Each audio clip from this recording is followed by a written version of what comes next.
ابھی میں نے آپ حضرات کو جو عمل بتایا وہ میں نے کیا بات کہی تھی کہ نوجوان نسل کے لیے، اور یہ عمل بھی اتفاق کی بات ہے کہ نوجوانوں کے لیے تو ہے ہی، بڑوں کے لیے بھی ہے، لیکن خاص طور پہ نوجوانوں کے لیے وہ کیا ہے کہ عورتیں ہیں، مرد ہیں یا نوجوان بچے ہیں، بچیاں ہیں، سب کے بال گرنے کا مسئلہ۔ میں کئی بار خود حیران ہوتا ہوں کہ میری ایسے ڈھیر عمر چھوٹے کے بچے آپ لوگ یہاں ہوتے ہیں، بعض دفعہ نماز پڑھ رہے ہوتے ہیں تو ماما شریف اتر جاتا ہے یا ٹوپی اتر جاتی ہے، یا یہاں بے دہانی میں خانقاہ کی صفائیاں کر رہے ہوتے ہیں، انہوں نے ماما شریف اتار کے یا ٹوپی اتار کے رکھی ہوتی ہے، تو ماشاءاللہ فوٹو اسٹیڈیم بنا ہوتا ہے، درمیان میں کیا ہوتا ہے کرکٹ گراؤنڈ پورا۔ میں دیکھ کے حیران ہوتا ہوں کہ یار یہ میرے سے آدھی عمر کے ہیں اور ان کے بال جو ہے وہ بالکل گر گئے ہیں۔ تو اللہ والو بال گرنے کی جو طبعی وجوہات ہیں وہ تو میرا موضوع نہیں ہے، وہ تو ایک الگ موضوع ہے، وہ ڈاکٹر کے پاس جائیں اور ان سے جو پوچھیں اور علاج کروائیں۔ میں جو بات کر رہا ہوں وہ روحانی حوالے سے ہے، روحانی حوالے سے ایک دو وجوہات میں بیان کر دیتا ہوں تاکہ ان کے اوپر آپ کی نگاہ ہو، تب یہ عمل مؤثر ہوگا جو میں بتاؤں گا۔ جو ہماری یہ جلد ہے، چہرے کی ہو، سر کی ہو، پورے بدن کی ہو، جہاں کہیں بھی ہو، یہ جو ہماری جلد ہے مرد کی عورت کی، اس کی 3 تہیں ہوتی ہیں۔ یوں کتنی تہیں ہوتی ہیں؟ 3۔ اس کو ہم لیئرز کہتے ہیں اپنی زبان کے اندر، 3 لیئرز، یعنی 3 تہیں۔ اس کے اندر سے بھی بال نکلتے ہیں، اس کے اندر سے بھی بال نکلتے ہیں، اور اس کے اندر سے بھی بال نکلتے ہیں۔ اس لیے آپ نے دیکھا ہوگا کہ بال کوئی ایسے ہوتا ہے، کوئی ایسے ہوتا ہے، ہر رخ کو بال نکلتے ہیں، سر سے، جسم سے، داڑھی سے، تو تینوں لیئر سے بال نکلتے ہیں۔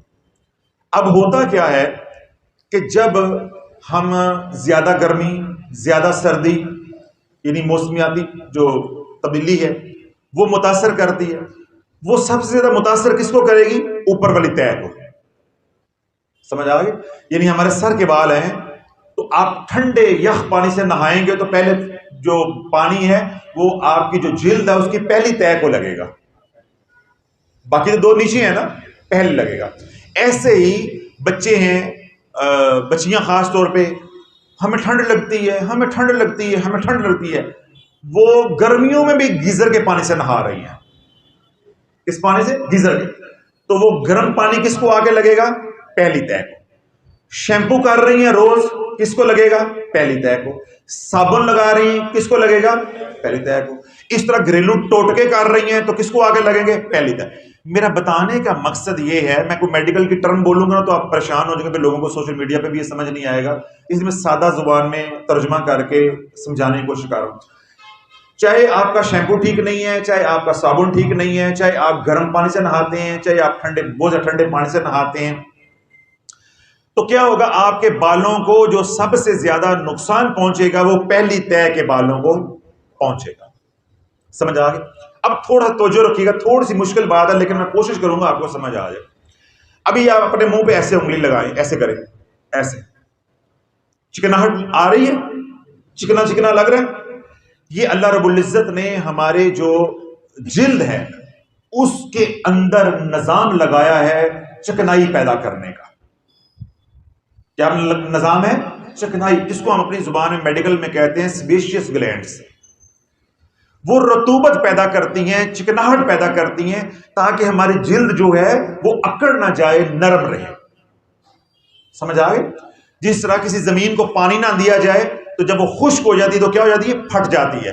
اس طرح ہمارے ہاتھ پاؤں کی ہتھیلیاں سردیوں میں کیا ہو جاتی ہیں؟ پھٹ جاتی ہیں۔ ایسے بعض بچے ہوتے ہیں وہ چہرے پہ صابن زیادہ لگاتے ہیں یا ہاتھوں پہ لگاتے ہیں تو سردیوں میں وہ کیا ہو جاتے ہیں؟ پھٹ جاتے ہیں۔ ہوتا اللہ والو کیا ہے کہ جب ہم گھٹیا صابن استعمال کرتے ہیں، گھٹیا شیمپو، میں جہاں تک پاکستان میں پھرا ہوں نا، کوئی چھوٹے سے چھوٹا قصبہ، شہر تو اب دور کی بات ہو گئی ہے، قصبے میں بھی 2 نمبر صابن اور 2 نمبر شیمپو بن رہا۔ چپے چپے کے اوپر ملتان میں کوئی 50 جگہیں ایسی ہیں جہاں پہ شیمپو بنتا ہے 2 نمبر، ہیڈ اینڈ شولڈر، بڑی بڑی کمپنیوں کے، مشہور و معروف برانڈز کے۔ ایک تو میں آپ حضرات کو یہ کہوں گا کہ جن لوگوں کے بال ٹوٹتے ہیں، شیمپو لیں، صابن لیں، کسی اچھی جگہ پہ، اعتماد والی جگہ سے جا کر لے کر آئیں، مہینے کا پٹھا لے آئیں جتنی آپ کے گھر کی ضرورت ہوتی ہے۔ جو محلے کی کریانوں کی دکانوں سے لیتے ہیں اللہ والوں، وہ پتہ نہیں کیا ہوتا ہے۔ تو میں نے کیا بات کہی کہ جب وہ آپ استعمال کریں گے وہ نقصان کس کو پہنچائے گا؟ پہلی تہہ کو۔ پہلی تہ کو نقصان کیا پہنچے گا؟ یہ ابھی میں نے کیا کہا تھا کہ یہ ہاتھ لگائیں، یہ چکناہٹ، یہ جو آپ کے جلد کے اندر چکناہٹ پیدا کرنے والی سیبیشس گلینڈز ہیں، وہ ان کو ڈیڈ کر دے گا۔ کیا کر دے گا؟ وہ خشک ہو جائیں گی۔ جب وہ خشک ہوں گی، وہ رطوبت پیدا نہیں کریں گی، تو آپ کے سر میں سکری پیدا ہوگی۔ سر میں کیا ہوگی؟ خشکی، سکری پیدا ہوگی۔ اب وہ جو بال ہے ہمارا، یہ دیکھیں نا، یہ بال ہو گیا، تو یہ بال کی یہ جڑ ہے، بالکل بال اللہ والو ہماری جلد کے اندر ایسے ہی لگا ہوتا ہے جیسے ایک پودا گملے کے اندر لگا ہوا ہے۔ وہ جو گملہ ہے نا، اس کو میڈیکل میں ہم کہتے ہیں ہیئر فولیکل۔ کیا کہتے ہیں؟ ہیئر فولیکل۔ آپ اس کو سمجھ لیں کہ ہمارا یہ بال ہے، کس میں لگا ہوا ہے؟ گملے میں۔ اب وہ جو ہیئر فولیکل ہے، اب وہ جو گلینڈ ہے، وہ رطوبت یا اس کی جو غذائیت ہے، نیوٹریشن ہے، وہ اس کو نہیں پہنچتی، تو وہ بال کیا ہو جاتا ہے؟ خشک ہونا شروع ہو جاتا ہے۔ جیسے گملے کے اندر آپ پانی نہ دیں تو پودا کیا ہو جائے گا؟ خشک ہو جائے گا۔ تو اللہ رب العزت نے جو گلینڈز کا نظام بنایا ہوا ہے، نیٹ ورک بنایا ہوا ہے، گھٹیا صابن، گھٹیا شیمپو اور گھٹیا ٹوٹکے یوٹیوب سے دیکھ دیکھ کے جب استعمال کرتے ہیں، اس کا نتیجہ پھر کیا نکلتا ہے؟ وہ گلینڈز ہم تباہ کر دیتے ہیں۔ وہ گلینڈز تباہ ہو گئی، ہمارا ہیئر فولیکل ڈیڈ ہو گیا۔ ہیئر فولیکل ڈیڈ ہوا، اب جو بال ہے اس کو غذائیت نہیں مل رہی، نیوٹریشن نہیں مل رہی۔ جب بال کو غذائیت نہیں ملے گی تو بال پتلے ہونا شروع ہو جائیں گے، باریک ہونا شروع ہو جائیں گے، پھر آگے سے پھٹ جائیں گے، دو ہو جائیں گے، بدے ہو جائیں گے۔ ایسے ذرا سا بھی آپ کریں گے، ہاتھ لگائیں گے، کنگھی کریں گے، وہ ٹوٹیں گے، بار بار وہ ٹوٹیں گے۔ کیوں؟ ان کی جڑیں کیا ہو گئی؟ بالکل۔ اب جب وہ پہلی جو طے ہے، سب سے زیادہ نقصان کس طے کو پہنچے گا؟ جلد کی پہلی طے کے بال اڑ جائیں گے۔ پھر کیا ہوگا کہ بال ٹاما ٹاما تھی ویسا، یعنی بکھر جائیں گے۔ بال جتنے گھنے ہیں وہ پھر رہ نہیں جائیں گے، کیونکہ پہلی جلد جو ہے وہ ہیئر فولیکل کی کیا ہو گئی؟ ڈیڈ۔ اب دیکھیں، جب ہمارے پاس مریض آتے ہیں، ہم ان کا لیزر کرتے ہیں پوری باڈی کا، تو ہم کیا کرتے ہیں کہ شعاؤں کے ذریعے ہیئر فولیکل کو ہم ڈیڈ کرتے ہیں۔ بات سمجھ آ رہی؟ خواتین ہیں یا مرد ہیں، ان کا ہم لیزر جب کرتے ہیں تو کیا کرتے ہیں کہ شعاؤں کے ذریعے ہم ہیئر فولیکل کو، وہ جو گملہ ہے اس گملے کو ڈیڈ کر دیتے ہیں۔ جب وہ گملہ ڈیڈ ہو جاتا ہے، اس میں غذائیت نہیں جاتی، نیوٹریشن نہیں جاتی، سیبیشس گلینڈ ان ایکٹیو ہو جاتی ہیں، تو بال کمزور ہو جاتا ہے۔ موٹا بال داڑھی کا بھی ہے، اب بعض لوگوں کی ہم یہ لائن بنا کے دیتے ہیں، بلڈ لائن ہوتی ہے داڑھی کے، بنا کے دیتے ہیں لیزر کے ساتھ، تو یہ جو بال جو یہاں ہوتے ہیں تو کیا ان کو ہم کر دیتے ہیں؟ لیزر کر کے ختم کر دیتے ہیں۔ ایسا پورے جسم کے بال ہیں عورتوں کے، وہ لیزر کے ساتھ ختم ہو جاتے ہیں۔ ان میں کیا ہوتا ہے کہ ہم ہیئر فولیکل کو ارادتاً مشین کے ساتھ ڈیڈ کرتے ہیں، اور آپ کس سے ڈیڈ کر رہے ہیں؟ گھٹیا صابن کے ساتھ، گھٹیا شیمپو کے ساتھ، گیزر کے گرم پانی کے ساتھ۔ جب وہ گملہ ہیئر فولیکل ڈیڈ ہو گیا، اس کو نیوٹریشن نہیں پہنچ رہی، غذائیت نہیں پہنچ رہی، تو بال کیا ہو جائے گا؟ نرم سا۔ وہ بال جو تھک تھا، موٹا بال تھا، اس کو پھر ہم اپنی زبان میں کہتے ہیں براؤن ہیئر یا بیبی ہیئر۔ اب یہ بیبی ہیئر میں ہو گئے۔ بچوں کے بال ہوتے ہیں لوئی لوئی ہوتی ہے، پھر وہ ایسے ہو جاتے ہیں، پھر وہ آہستہ آہستہ لوگ عورتوں کو ہم گائیڈ کرتے ہیں، جی آپ نے اس طرح کرنا ہے، ان کے بال پھر آہستہ آہستہ سارے جسم کے ختم ہو جاتے ہیں، چہرے کے ختم ہو جاتے ہیں۔ بات سمجھ آ رہی ہے؟ اب ہم ہزاروں روپے فیس لیتے ہیں، کروڑوں روپے کی مشینری لگائی ہے، اور آپ ماشاءاللہ 35 روپے کا رکسونا صابن استعمال کر کے، تبت ہے، اور 50 روپے کا شیمپو اور 10 روپے والی پوڑی استعمال کر کے، سر چ ہلدی پا، لیمو پا، جو یوٹیوب پہ جاہلوں نے ٹوٹکے بتائے ہوئے ہیں، وہ بھائی وہ تو نوٹ چھاپ رہے ہیں تمہیں پاگل بنا کے، تو تم ان کے پیچھے لگ گئے۔ اب اسے کیا ہوتا ہے؟ بال آپ لوگوں کے، میں نے کیا کہا کہ عورتوں کا کیا حال ہوگا یہ تو مجھے معلوم نہیں ہے۔ میں آپ لوگوں کو دیکھتا ہوں کہ جب آپ کبھی امامہ شریف ان کا اترا ہوتا ہے، یہ بچے خانقاہ میں صفائی کر رہے ہوتے ہیں، ماشاءاللہ فوٹر اسٹیڈیم ہوتا ہے پورا پیالہ خالی۔ یہ تو میرے حضور کی سنت کا نور ہے کہ منہ متھے لگ دے ہوتے، ٹوپیاں رکھ کے جچے ہوئے، ورنہ تو ماشاءاللہ ساری پنڈ برادری ہے۔ یہ 30-35 سال عمر ہے جناب گنجے، 25 سال عمر ہے گنجے۔ تو اللہ اب یہ میں نے احتیاطی تدابیر پوری آپ کو سائنس ٹرانسلیٹ کر کے آسان زبان میں سمجھا دی۔ پہلا کام کیا کرنا ہے؟ کوئی ٹوٹکا نہیں کرنا، کوئی ہلدی، کوئی لیمو، کوئی کاسٹک سوڈا، کوئی گندا صابن کپڑے دھونے والا نہیں۔ اچھا صابن لیں، اچھے کپڑے پہنتے ہیں تو اپنا صابن بھی اچھی جگہ سے لے کر آئیں، جہاں سے آپ کو اعتقاد اعتماد ہو کہ مجھے 1 نمبر شیمپو یا 1 نمبر صابن مل، جو بھی آپ استعمال کرتے ہیں، شیمپو کرتے ہیں، جو بھی کرتے ہیں۔ یہ اس کے میڈیکل ایشوز تھے یا کازز تھی، وجوہات تھی، جن کو میں نے آسان زبان میں آپ کو سمجھایا۔ میرا یہ موضوع نہیں ہے، میرا موضوع یہ ہے اللہ والوں، بال ٹوٹنے کی آج کے دور میں سب سے بڑی وجہ اعصابی نظام کی کمزوری ہے۔ کس کی کمزوری ہے؟ اعصابی نظام کی۔ دیکھیں جو سبیشیس گلینڈز کے اندر سے رطوبت پیدا ہوگی، ان کو پیغام کہاں سے آئے گا؟ دماغ سے۔ اس کو پہنچائے گی کون؟ رگیں پہنچائیں گی، نروز پہنچائیں گی۔ جب وہ نروز ہی کمزور ہو جائیں گی، نیٹ ورک ہی کمزور ہو جائے گا، جس طرح آج کل پاکستان میں نیٹ ورک کا مصیبت بنی ہوئی ہے کہ نیٹ آتا ہی نہیں ہے، پیسے لے جاندے نے، نیٹ آتا ہی نہیں، تو کیا ہو گیا کہ جب نیٹ ورک ہمارا یعنی نروس سسٹم جس کو ہم کہتے ہیں میڈیکل میں، وہ کمزور ہو جائے گا، اعصابی نظام آپ کا کمزور ہو جائے گا، تو کیا ہوگا؟ بالوں کو خوراک نہیں پہنچے۔ اب اعصابی نظام کمزور کی کئی پھر وجوہات ہوتی ہیں، پھر وہ میڈیکل میں بات چلی جائے گی، آپ کی خوراک اچھی نہیں ہے، آپ کسی ذہنی ٹینشن میں ہیں، ہر وقت سوچتے رہتے ہیں، پریشانی رہتی ہے، اور ماشاءاللہ ہم سوچوں میں بڑے خود کفیل ہیں، سوچوں میں گالیاں نکال رہے ہیں ماں بہن کی، برادری کو، شریکے کو، دوستوں کو، اور پھر کیا کہتے ہیں؟ ہمارے پاس وقت نہیں ہے، نماز ہے وقت نہیں ہے، ذکر ہے وقت نہیں ہے۔ بھئی فارغ بیٹھ کے کسی کی ماں بہنیں کرنے کے لیے وقت ہے؟ ایسے سوچے جا رہے ہیں۔ میں کتنی بار اللہ والوں بیانات میں بھی یہ بات کہتا ہوں کہ جو تمہیں چھوڑ گئے تم انہیں چھوڑ دو، وہ تمہیں چھوڑ گئے مشکل وقت میں، تو تم نے ان کو اپنے دل میں کیوں بسایا ہوا ہے، خیالوں میں کیوں بسایا ہوا؟ اپنے آپ کو برباد کر رہے ہو، چھوٹی عمر میں بال گر رہے ہیں، آنکھیں کمزور، بینائی کمزور ہو رہی ہے، اور بیماریاں لگ رہی ہیں۔ تو پہلی سب سے اہم وجہ کیا ہے؟ بال گرنے کی اعصابی نظام کی کمزوری۔ اب اعصابی نظام کی کمزوری کی میڈیکل پرابلم ہو، کاز ہو، یا جادو ہو۔ جادو جب ہوتا ہے تو اللہ والوں سب سے پہلا حملہ اعصابی نظام کے اوپر ہوتا ہے، انسان کا اعصابی نظام کمزور ہو جاتا ہے۔ جب اعصاب جادو ہوا، اب آپ کیا ہوگا؟ آپ کی آنکھوں کے بال ٹوٹیں گے، یہ بھی آپ کے آنکھ میں ڈلیں گے، سر کے بال آپ کے اتنے ٹوٹیں گے، عورتیں ہیں وہ کنگھی کریں گی، ان کی کنگھی بھر جائے گی بیچاریوں کی، ایسے گچھا بالوں کا ٹوٹے گا ان کا۔ اور جادو اگر علاج نہ ہوا وقت پہ تو وہ ہم مردوں کی طرح گنجی ہو جائیں گی۔ میرے پاس عورتیں آتی ہیں لیزر کے لیے، میں خود دیکھ کے پریشان ہو گیا۔ اب وہاں تو میں اس طرح کی بات نہیں کر سکتا، وہاں یہاں بات کروں تو نوٹ کہاں سے کماؤں گا؟ آپ تو کچھ دیتے نہیں ہیں، آپ کہتے ہیں حضرت دعا کرا گے، انشاءاللہ ماشاءاللہ انشاءاللہ ماشاءاللہ دعا کریں گے۔ حضرت صاحب اللہ تعالیٰ سلامت رکھے، یہاں تو یہ ملتا ہے، تو بچے کہاں سے پالوں؟ وہاں پہ بھی یہ بات شروع کر دوں تو میں بھوک مرسا ہے، تو وہاں تو میں آنکھیں یہاں سے نکال لیتا ہوں دونوں، پھر یہاں رکھ دیتا ہوں، یہاں رکھ کے کہتا ہوں بھائی یہ کلینک ہے، خانقاہ ہے، خانقاہ کی بات خانقاہ میں، بیڈ روم کی بات بیڈ روم میں، کچن کی بات کچن میں، تو یہاں ہمارا کمائی ہے۔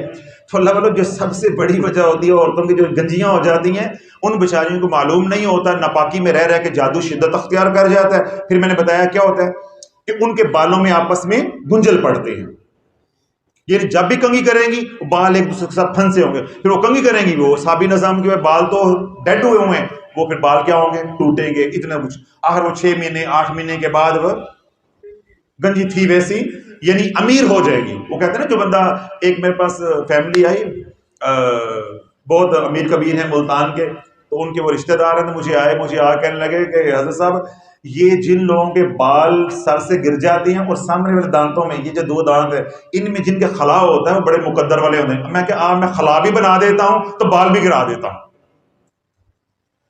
میں نے کہا دونوں کام میں کر دیتا ہوں، تیرے دونوں دانتوں کے درمیان میں خلا بھی بنا دیتا ہوں مشین کے ساتھ ابھی، اور تیرے بال بھی گنجے کر دیتا ہوں لیزر کے ساتھ، میں دیکھتا ہوں تیرے مقدر بدلتے ہیں کہ نہیں بدلتے۔ ہمارے ماشاءاللہ ایسے اعتقاد ہے، میں یہی تو روتا ہوں اللہ والوں کہ ہم نے یقین بنانا تھا اللہ پہ، یقین کس پہ بن گیا کہ دانتوں میں خلا ہوگا اور بال گرے ہوں گے، تو اس بندے کے پاس پیسہ زیادہ ہوتا ہے، وہ مقدروں والا ہوتا ہے، سمجھا؟ تو جب جادو ہوگا تو سب سے پہلے کیا ہوگا؟ بال گریں گے، اعصابی نظام کی کمزوری ہوگی کیونکہ نیند نہیں آئے گی۔ تو اس طرح کا کسی قسم کا مسئلہ ہو، بال گر رہے ہوں، بالوں کے 2 منہ ہو رہے ہوں، ٹھیک ہے، 2 منہ ہو رہے، یا ان کا رنگ بدل رہا ہے، یا وہ بالکل باریک بچوں کی طرح ہوتے جا رہے ہیں، کسی بھی قسم کا مسئلہ ہے، اللہ والو فقیر کے کہنے پہ یہ عمل کرو۔ اگر میری بات پہ یقین نہیں ہے، وہ خان باہر کھڑا ہے عبدالصمد، وہ گنجا ہو گیا تھا، اب اس کو کہو 100 روپے کا نوٹ دیں گے ٹوپی تار کے دکھا، اس کو 100 روپیہ دیتے جاؤ، ٹنڈ کی زیارت کرتے جاؤ، الحمدللہ اس کے سارے سر کے بال آ گئے۔ میں نے ابھی تھوڑے دن پہلے کٹنگ کرائی اپنی، تو وہ جو باربر آتا ہے، وہ لڑکا آتا ہے میری کٹنگ کرنے کے لیے، تو کٹنگ کرنے کے بعد مجھے کہتا ہے حضرت صاحب مجھے ایک کام ہے۔ میں نے کہا کیا کام ہے بیٹا؟ تو کہنے لگا حضرت صاحب اس کے بال آ گئے میرے نہیں آ گئے. میں نے کہا چولا تو اب ہم عام چلاتا, تو ہمیں کو ٹوٹکا بتا, تو میرے سے پوچھ رہے. تو پھر میں نے اسے کہا کہ میں نے جو اس کو بتایا ہے وہ آپ کرو, انشاءاللہ ٹھیک ہو جائے گا. اب یہ رونا وہ رو رہا تھا کہ ہمارے اپنے نہیں ہیں, جو ہمارے پاس گاہک آتے ہیں ان کا ہم کیا کریں. جب لوگوں کے سر پہ بال ہی نہیں ہوں گے تو جب ہم بال کی کٹنگ کرتے ہیں, اب ادھر ادھر صرف بال ہیں, ان کے کوئی کٹوانے آ جائے, ہم کہ 500 دے, وہ کہ کس چیز سے 500 دے دیجیے, کس چیز سے 500 دے دیجیے, تھوڑے سے تو بال ہے. یا تو میری طرح ہو نا پورے سال کے, تو لگے چلو 15-20 منٹ لگے, چلو 500 جائز ہو گیا. اب جس بیچارے کے ہیں ہی ادھر, تو بعد میں کہ 500 دے دو, وہ کسی چیز کے 500 دے دیتے. تو وہ اب اگر آپ کا یقین میری بات پہ نہیں بن رہا, تو اللہ پاک نے وہ عبدالصمد کی جو ٹنڈ ہے اس کے اوپر بال اگا دی ہیں, منجی ہوگا ہی ہے, ٹھیک ہے. تو وہ آپ دیکھ لیجیے. اب کرنا کیا ہے, 4 تیل لینے ہیں. کل کتنے ہیں؟ 4 کل ہے نا, تو 4 تیل. کل کتنے ہیں؟ 4 تیل. پہلا تیل زیتون کا, تلوں کا تیل, کوکونٹ کھوپرے کا گری کا تیل, اور سرسوں کا تیل. یاد رہے گا, کوئی مشکل نہیں ہے. زیتون کا تیل, تلوں کا تیل, کوکونٹ کھوپرا یا گری کا تیل, ٹھیک ہے, اور چوتھا کیا ہے؟ سرسوں کا تیل. پھر وہی بات آ جائے گی, وہاں سے لینے ہیں جہاں سے خالص ملے.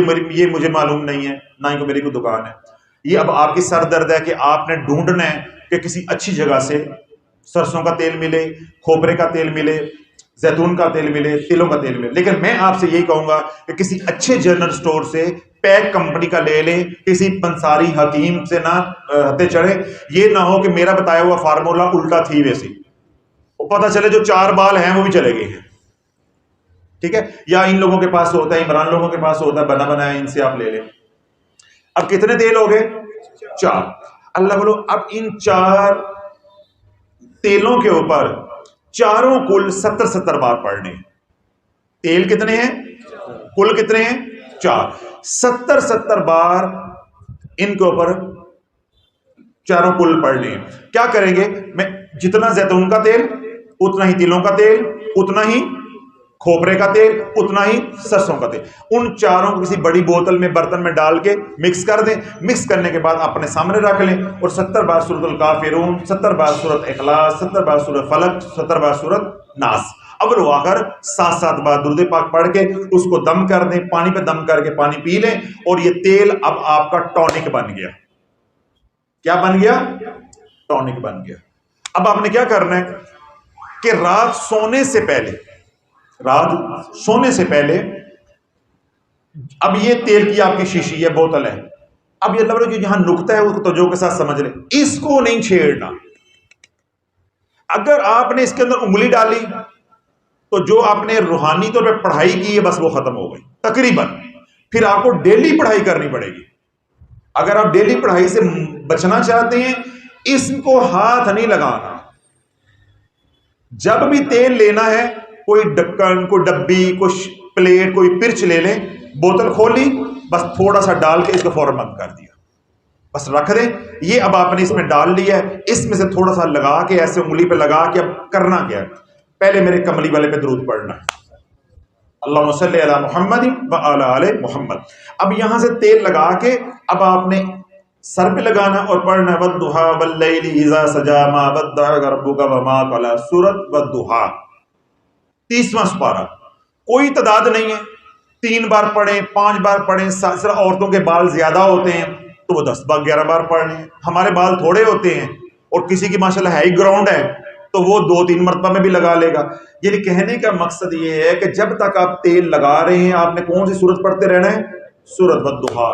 اللہ والو 7 دن نہیں گزریں گے انشاءاللہ نئے بال آنا شروع ہو جائیں گے. اور سب سے بڑی اگلی جو بشارت ہے, کسی قسم کی نظر بد آپ کے اوپر ہوگی, جادو ہوگا, اس کا اثر بھی ختم ہو جائے گا اسی عمل کے ساتھ. یہ ایسا ٹونک, ایسا تیل ہے کیونکہ اللہ نے اس کے اندر شفا رکھی, پھر ہم نے اس کے اوپر قرآن بھی پڑھ لیا, ٹھیک ہے. تو جو تیل ایک بار دم کر لی, میں نے کیا کہا, اس کو اندر انگلی یا ہاتھ نہیں لگانا, بس جتنا ضرورت ہے وہ نکال لیا, باقی کو بند کر دیا. اگر آپ اس کے اندر انگلیاں ماریں گے, ہاتھ لگائیں گے, تو پھر آپ اس کی تاثیر ختم ہو جائے گی, آپ کو دوبارہ پڑھنا پڑے گا, پھر وہ نفع نہیں ہوگا. رات کو تیل لگا کے ایک ٹاول, ایک چھوٹا سا رومال اپنے سرانے کے اوپر بچھایا اور سو گئے. ایسے سونا بھی میرے حضور کی سنت ہے. کسی نے بتایا آپ کو یہ حضور کی سنت ہے؟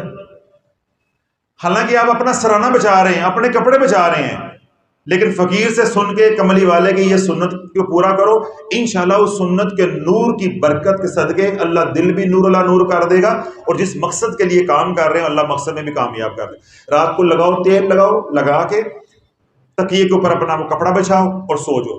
بیوی کے ساتھ لڑائی بھی نہیں ہوگی، اور بیوی لگا دی تو شوہر کے ساتھ لڑائی بھی نہیں ہوگی کہ تو کپڑے بھر دیتی ہے تیل سے، اور اس کپڑے کو دھو دو۔ حضور علیہ الصلوۃ والسلام جب اپنے سر مبارک پہ تیل ڈال دے تو کپڑا بچھا لیتے ہیں، تو اس کپڑے کے اوپر سونا تیل لگا کے اللہ کے نبی علیہ الصلوۃ والسلام کی سنت ہے۔ بات سمجھ آ گئی؟ اب اگر رات کو آپ، آج کل موسم اتنا گرم نہیں ہے، اور وہ حضرات جن کے گھروں میں اے سی نہیں ہوتا، تو جب گرمیاں آ جائیں گی یہ مشکل ہو جائے گا، تو پریشان نہیں ہونا، دن کے وقت لگا لیں، 1 گھنٹے بعد نہا لیں۔ اس طرح رات کو آپ نے نہانا ہے 1-1.5 گھنٹہ لگائے رکھیں، کر لیں۔ جیسا میں نے اب کلینک پہ جانا ہوتا ہے، بعض میں جلدی ذرا اٹھ جاتا ہوں تو میں لگا لیتا ہوں، اس کے بعد کلینک جانا پہ نہا لیتے ہیں۔ تو یہ کوئی قید نہیں ہے، دن کو لگاؤ، رات کا لگاؤ، سبیرے لگاؤ، شام کو لگاؤ، کوئی قید نہیں۔ صرف اتنا ہے کہ 1-1.5 گھنٹہ وہ تیل لگا رہے تاکہ آپ کی جو گلینڈز ہیں ان کو ایکٹیویشن ہو جائے، وہ دوبارہ ایکٹیو ہو جائے کام کرنے، جو عملیات کے اثرات ہیں وہ بھی ختم ہو جائیں گے۔ تو اللہ بولو یہ ایسا مجرب عمل ہے، اس کی زندہ مثال عبدالصمد ہے، اس کو دیکھ لے، خان کو، اور جو بندے مار باڈی گارڈ ہے اس کو دیکھ لیں انشاءاللہ العزیز، تو آپ کا ایمان جو ہے وہ یقین بن جائے گا۔ آپ تمام حضرات کو اجازت ہے، جو سوشل میڈیا پہ سنے انہیں بھی اجازت ہے۔